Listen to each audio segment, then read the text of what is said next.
You wake up because a rectangle of glass sings at you from the dark. You touch a light switch. Clean light spills across a room with sealed windows, warm air, and a lock on the door. You shuffle to the bathroom. Water arrives on command. A mirror tells you your face is still your face. Maybe you make coffee. Maybe you stand there half awake while a machine hisses and clicks and does the hot part for you. Then you open a drawer full of tools so safe they barely feel like tools anymore. A razor with its violence tucked away. A kitchen knife living politely between avocados and takeout packets. Your whole morning is basically one long agreement with controlled danger. Now strip it away. No electric light, no glass, no lock, no police, no hospital, no emergency room stitched into the horizon if one sharp thing enters the wrong place. No nice bright aisle labeled sporting goods. Just cold air on your skin, the smell of wet hide, wood smoke in your hair, and a world where the distance between tool and weapon is so thin it might as well be the edge of chipped flint. That is the first flip you have to make if you want to understand prehistoric weapons. To the modern mind, a weapon is often a category, a separate object, something dramatic, something specialized, something locked away, regulated, displayed, or hidden.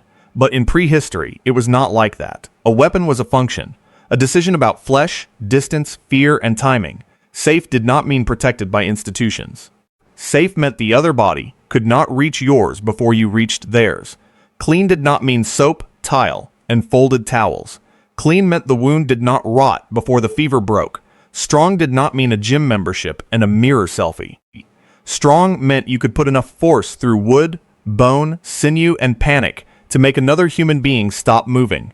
And once you see it that way, the whole prehistoric arsenal stops looking primitive and starts looking disturbingly modern. Because every weapon these people built was solving a problem you still solve every day with nicer materials and better branding, reach speed, shock, precision, cheap ammunition, portable force, deterrence. Killing from farther away so you do not have to smell the person you are killing.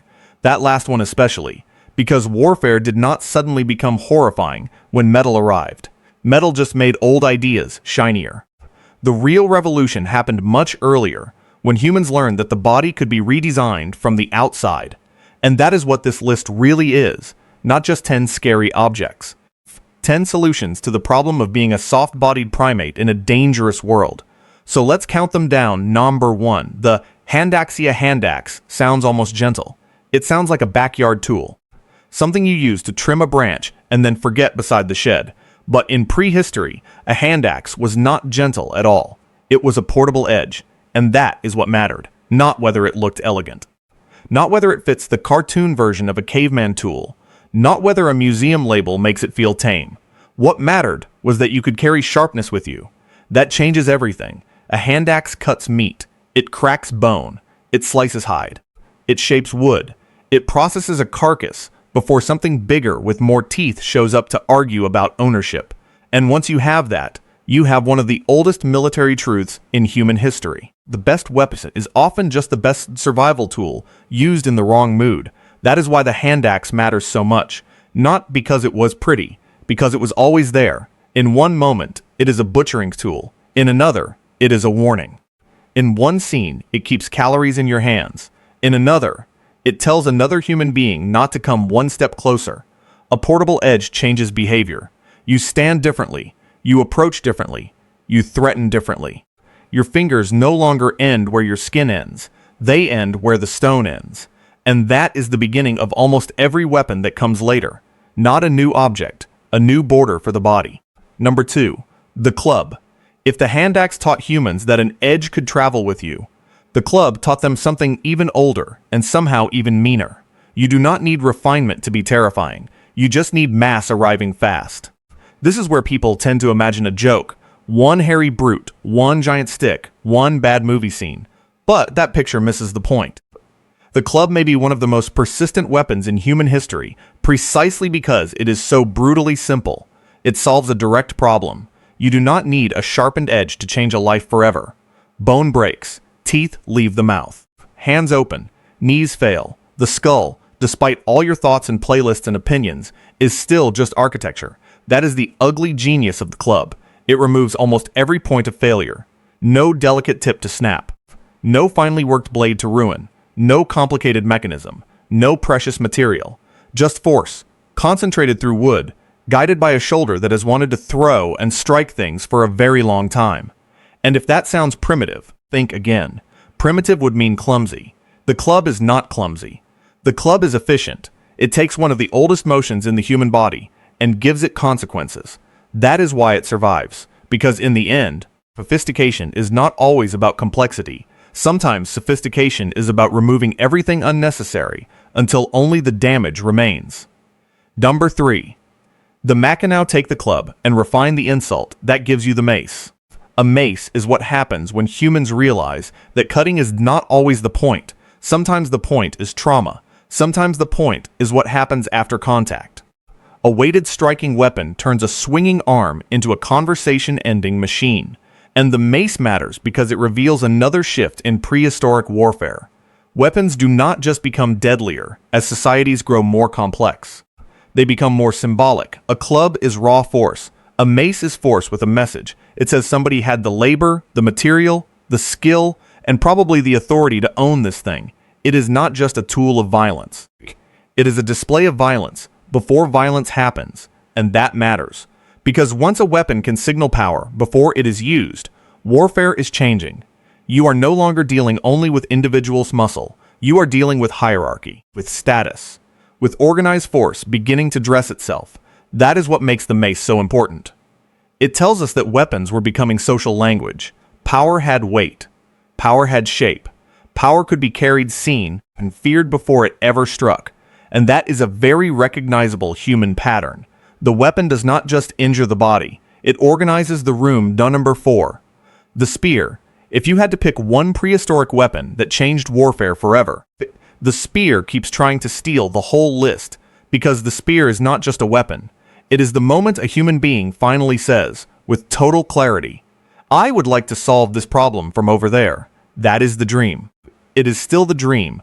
Longer reach means more safety, more control, more options. And the spear is one of the earliest great answers to human vulnerability. At Schöningen in Germany, preserved wooden hunting weapons, roughly 300,000 years old, changed how we see early humans. According to UNESCO, the site produced the oldest completely preserved hunting weapons known to humankind, including multiple spears, 2 throwing sticks, and a lance. UNESCO says these finds show active hunting, coordinated social interaction, and planning skills, once credited only to modern humans. Source that matters because the spear did something bigger than stab. It reorganized the group. Somebody tracks. Somebody drives. Somebody waits in the right place. Somebody commits at the worst possible second when a large animal is close enough that you can hear its breathing. The spear teaches fragile primates to stand in front of things that should terrify them and keep standing. And psychologically, that is enormous. Once you trust a weapon that creates a small zone between your body and another body, you start thinking in zones, territory, ambush distance, front line, safe range, danger range. The geometry of warfare begins there. And the spear also does something even more intimate. It compensates for what the human body lacks. You do not have claws. Your teeth are unimpressive by predator standards. Your skin tears, your ribs crack, your abdomen is a design flaw waiting for one bad afternoon. The spear gives you a detachable fang. It lets a social ape borrow the properties of a horn, a tusk, and a striking predator without becoming any of those things. And that is why it changed warfare forever. Because once humans learned not to meet danger at the distance danger prefers, there was no going back. Number 5. The throwing stick and javelin, but of course humans did not stop at reach. If a spear was good, then a thrown spear was better in one very specific, very beautiful way. It lets you hurt something before your fear has to stand next to its fear. That is a huge leap. At Schöningen, the evidence is not just about spears. UNESCO also notes the presence of throwing sticks alongside the spears and lance. Source that tells you early humans were not only experimenting with stabbing range, they were experimenting with flight. And once you start studying flight, violence changes. You notice what spinning wood can do, what thrown force can do, what impact can do before bodies collide. A throwing weapon divides violence into categories. This for thrusting, this for hurling, this for bringing something down before it reaches you. That is tactical thinking. And once tactical thinking appears, warfare stops looking like wrestling with tools and starts looking like the management of space under pressure. Accuracy now matters differently. Footwork matters differently. Nerve matters differently. Because the moment you can injure from even a modest distance and keep moving, your whole relationship to danger changes. 4. You do not have to stand still and accept the final terrible meters. You can strike and reposition, wound and retreat, harass and unsettle. The javelin, the throwing stick, the whole family of launched weapons tells us something deeply human, that air itself can be recruited. And once humans discover that, battle is never just hand-to-hand again. Number 6. The Atlatl then humans look at throwing and think, good, but can we cheat? Can we get more arm without growing more arm? That question gives you one of the most brilliant prehistoric inventions ever made. The Atlatl, the spear thrower, a handle and a hook that turn your arm into a lie. The National Park Service describes it very plainly. The Atlatl extended the hunter's arm, and the farther back the thrower held the Atlatl and spear, the more force was produced, and the farther the spear would fly. The flipping motion of the Atlatl helped launch the spear and increase its distance.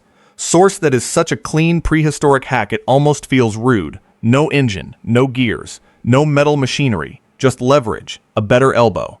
And once you feel what that means, the Atlatl stops being a niche artifact and becomes a revolution in borrowed anatomy. Technology, at its core, is often just this, a way to negotiate with the body's limits. The Atlatl says your shoulder does not have to accept its natural range. Designs can step in. Leverage can step in. A simple tool can rewrite what a smaller body is capable of doing at distance. And that matters tactically. It increases force. It increases range. It lets more danger leave the body faster. But it also matters socially, because weapons do not only make violence possible, they redistribute it. They let a lighter person threaten a heavier one. They let skill and mechanics challenge raw muscle. They let design intervene in the old argument that size decides everything. That is why the Atlatl deserves far more respect than it usually gets. It is not a weird side branch in the history of weapons. It is a declaration. The human body is negotiable. Number 7. The bow. Then comes the bow. And the bow feels obvious now only because you live in a world full of stored energy. Springs, batteries, compressed gas, wound mechanisms, tension systems hiding force until you ask for it. But in prehistory, the bow is genius because it stores violence outside the body and releases it faster than muscle alone can manage. That is a monstrous idea when you really sit with it. The body pulls once, the weapon finishes the sentence. A 2023 Science Advances study on Grot Mandrin in France argued for bow and arrow technology in Europe around 54,000 years ago. The researchers presented what they called the earliest evidence for mechanically propelled projectile technology in Eurasia from Layer E at Grot Mandrin, and argued that tiny standardized points under 10 millimeters in breadth were constrained by form and ballistics to bow and arrow use. Source just pause there. A difference in projectile technology may have shaped encounters between human groups. That is how serious this is, because the bow changes the emotional texture of killing. You no longer need the same commitment to the final meter. You no longer need the same physical closeness. You aim, you release. The weapon does the sprinting for you, and that changes everything. Training changes, ambush changes, defense changes, open ground changes, fear changes. Danger can now arrive thin, fast, and hard to see, and the bow is not one invention. It is a whole system. You need the stave, the string, the shaft, the point, the adhesives, the knowledge of materials, the patience to make ammunition before you need it. That system thinking is what makes the bow so frightening in warfare. A spear can be improvised more quickly. A bow culture prepares. It stockpiles. It standardizes. It trains repetition. And once a society gets good at stored force and repeated delivery, the old world becomes much more dangerous, because now the winning side may simply be the side that wastes less motion. Number 8. The sling. Now we get to the most underestimated weapon on this list, the sling. A sling looks almost insulting in its simplicity. Cordage, a pouch, a stone, that is it, which is exactly why it matters so much.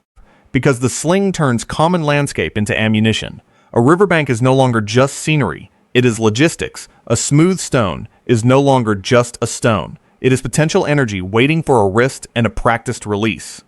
And the terrifying part is that this weapon is cheap. Cheap does not mean weak. Cheap means scalable. A 2023 report on prehistoric finds in the southern Levant described hundreds of sling stones dating to around 7,200 years ago. The stones were nearly identical in size, shape, and composition, and were described as smoothed into a specific biconical aerodynamic form for exact and effective projection. The report says the standardization and labor-intensive production point toward organized weapons production and probable preparation for war. Source that is chillingly modern, not random rocks, ammunition, standardized, repeated, produced with intent. And once that happens, the sling becomes more than a simple weapon. It becomes democratized ballistics. A community can make it. Ordinary people can carry it. Large numbers can be armed without huge wealth buried in expensive gear. That is a social revolution. The side with the fanciest objects is no longer automatically the side with the best ranged pressure. And the emotional effect must have been awful. You hear the whir, maybe, maybe not, then impact. A sling stone does not have the elegance of an arrow. In some ways, it is worse. It is anonymous. It is the landscape's elf hitting you back. And once humans figure out how to weaponize cheap projectiles at scale, warfare changes permanently, because mass and repetition are now in the game. Number 9. The battle axe. Modern people sanitize the axe. We think of it as a wood-cutting tool, a camping tool, a thing you buy beside gardening gloves. But the battle axe is not there to help you split winter firewood while thinking about soup. It is there to marry edge and weight in a single downward argument. That is what makes it terrifying. A blade cuts by concentrating force along a line. A club crushes by delivering mass. An axe does both at once. It cuts and shocks. And in combat, that matters. Because warfare is not just about injuring flesh. It is about interrupting structure. Wooden defenses, shield edges, handles, limbs, joints. Confidence. One good axe blow can damage the body, wreck equipment, and collapse morale in the same motion. And there is another reason the battle axe matters. It feels personal. A spear is almost universal. A sling can be communal. A bow can become systematic. But the axe has character. It has silhouette. It has style. It says something about the person carrying it. That means warfare is becoming visible, not just in tactics, but in identity. And at a deeper level, the axe continues the same prehistoric obsession we have seen all along. Redesigning the arm. The bare hand can strike. A club makes it strike harder. A mace makes it crush better. An axe makes it arrive with a cutting geometry your own hand could never maintain on impact. That is why tuning matters. Balance matters. Hafting matters. Weapon distribution matters. A weapon is not merely made. It is tuned to anatomy. And once force is tuned that closely, the body becomes much more dangerous than nature made it. Number 10. The dagger. Now we end with the dagger. And at first that might seem strange. Compared with spears, bows, slings, and axes, a dagger can feel small. But that is exactly why it belongs here. Because the dagger is what happens when distance fails. A spear solves reach. A bow expands reach. A sling turns reach into physics. A dagger waits for the instant all of that collapses. It belongs to the final meter, to grappling, to panic, to breath and sweat and confusion, to the ugly moment when neat geometry breaks and bodies are too close for elegance. That is why daggers are terrifying in a different register. Not because they are the biggest, because they are the nearest. A dagger is for certainty, for the instant when somebody wants control of the outcome at the shortest possible range, and that reveals something emotionally ugly, but very human. People often say distant killing is more advanced, and in one sense that is true, but close killing remains psychologically powerful. It feels personal, brave, intimate, final. That is one reason blades never disappear from warfare, even after better ranged systems arrive.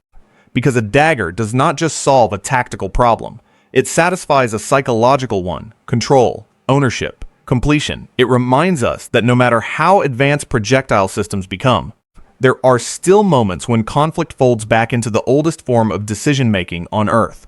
Whose body is better placed right now, in the dark, with one hand busy and one blade free? And that is why the dagger closes this list. Because every distance eventually can collapse. Now, if you notice the deeper pattern running through all 10 weapons, good. Because the real story here is not that weapons simply got better. It is that they got more specialized in answering one recurring question: which part of the human body is failing me right now? The Handaxe answers the lack of claws. The club answers the lack of crushing force. The mace answers the desire to make force visible and social. The spear answers the lack of reach. The throwing stick answers the need to wound before contact. The Atlatl answers the shortness of the arm. The bow answers the speed ceiling of muscle. The sling answers the scarcity of expensive material. The battle axe answers the desire to combine shock and edge. The dagger answers the chaos after distance breaks down. That is the real revelation. Prehistoric weapons are not just military history. They are body history. They are the record of a species that kept looking at its own limitations and refusing to accept them. And this is where modern people often get the past completely wrong. We like to imagine ourselves as the normal ones. Of course we do. We shower daily. We refrigerate meat. We outsource danger. We think of blades as kitchen objects and violence as something that mostly happens somewhere else. But drop the average modern person into a prehistoric community for one hard season, and the truth becomes humiliating very quickly. You would be the strange one. You would be the dependent one. You would be the adult who cannot read tracks, judge throwing range and wind, choose shaft wood by feel, maintain a point, or tell whether a polished object is a tool, a weapon, a symbol, or all three at once. Your soft palms would become a joke by day 3. And that is the real perspective flip. In their world, the weird person would not be the one carrying weapons. It would be the one unable to use them. The one who had outsourced every layer of bodily problem solving so completely that even opening a fish with a stone edge now looks like specialist knowledge. That is the 80% mark realization. You would not enter the prehistoric world as the enlightened observer. You would enter it as the fragile one, the dangerously underskilled one. And once that lands, these 10 weapons stop reading like props from a savage past. They start reading like a catalog of solutions created by people who understood exactly how thin the line was between competence and catastrophe. The Handaxe says, carry your edge. The club says, impact matters. The mace says, status can be weaponized. The spear says, move the boundary. The throwing stick says, air can work for you. The Atlatl says, leverage is a body upgrade. The bow says, store force outside the flesh. The sling says, scale beats glamour. The battle axe says, geometry plus mass can break systems. The dagger says, every distance eventually collapses. That is not primitive thinking. That is a brutally clear reading of human vulnerability. And that is why these weapons changed warfare forever. Not only because they made killing easier, though they did, but because they changed what people could imagine. Once you know a body can be extended by wood, sped up by tension, multiplied by cheap ammunition, or socially amplified by crafted prestige, you never really go back. The logic escapes the original object. Spear logic leads to longer and safer reach. Sling logic leads to cheap projectile systems that let many threaten a few. Bow logic leads to stored force and sudden release. Atlatl logic lives on in every design that borrows leverage instead of relying on muscle alone. Even the humble Handaxe leaves a permanent mark. The faith that a manufactured edge can reshape the odds. That is why prehistory matters so much. Not because it is quaint. Not because it is dusty. Not because it gives modern people somebody easy to patronize from the future.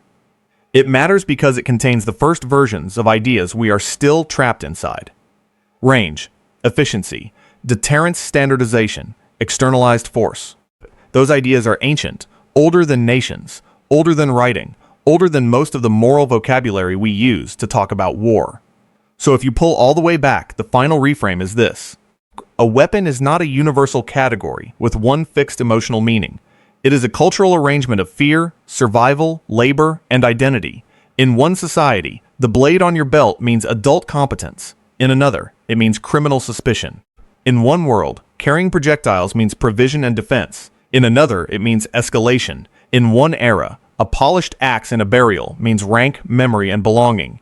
In another, it becomes a museum object behind glass. The object changes a little. The culture around it changes everything. And maybe that is the cleanest way to end this. Yes, these weapons were terrifying. A sharpened stick in cold hands, a stone whipping from a sling. A bow release you never hear twice, a mace that turns social power into physical force, a dagger waiting for the final meter. But terror was never the whole story. Funk was, culture was, the body's limitations were. These people were not collecting instruments of horror for the aesthetic. They were building answers to a difficult truth. Humans survive by making themselves bigger than their skin. Sometimes that looks like a handaxe, sometimes a spear, sometimes an atlatl, sometimes a bow, sometimes a sling, sometimes an axe, sometimes a dagger. And if we are being honest, your world is still full of those extensions. They just wear different clothes now. Their world wore wood, stone, sinew, polish, and smoke. Yours wears concrete, electricity, engines, code, bureaucracy, and distance. Same species, different interface. And once you really see that, prehistoric weapon stops sounding like a primitive object from a primitive people. It sounds like what it always was, a cultural answer to the problem of being human in a dangerous world.